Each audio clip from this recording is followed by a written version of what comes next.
Mid day meal সংক্রান্ত বিভিন্ন সমস্যার অতি দ্রুত সমাধানে বালুরঘাটের নিখিলবঙ্গ প্রাথমিক শিক্ষক সমিতি জেলা শাসকের নিকট ডেপুটেশন দিল নিখিলবঙ্গ প্রাথমিক শিক্ষক সমিতি। বৃহস্পতিবার বিকেলে স্কুল আওয়ারের পর দক্ষিণ দিনাজপুর জেলার বালুরঘাটে প্রশাসনিক ভবন চত্বরে নিখিলবঙ্গ প্রাথমিক শিক্ষক সমিতির বেশ কিছু সদস্য বিক্ষোভ প্রদর্শন করে।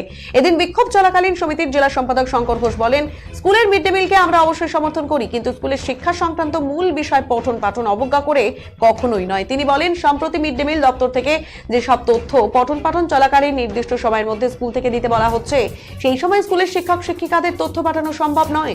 এটাতে অবশ্যই ছাত্রছাত্রীদের প্রতি শিক্ষার বঞ্চনা হবে। তিনি আরো বলেন, আমাদের জেলায় 3 দিকেই সীমান্তের কাঁটাতার সংলগ্ন বহু বিদ্যালয় আছে।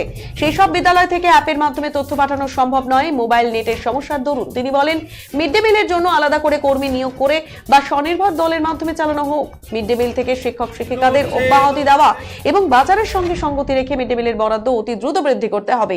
এদিন 5 জন শিক্ষক প্রতিনিধিকে জেলা শাসকের দপ্তরে ডেপুটেশন দেওয়ার জন্য প্রশাসন থেকে অনুমোদন দেওয়া হয়। শিক্ষক নেতৃত্ব বলেন, তাদের দাবি না মানলে শিক্ষার স্বার্থে আগামীতে বৃহত্তর আন্দোলনে নামা হবে। সমস্যা হচ্ছে, সেই সমস্যা নিয়ে আমরা যাচ্ছি। আমাদের রাইট টু এডুকেশন অ্যাক্ট অনুযায়ী এখন শিক্ষা ব্যবস্থা চলে।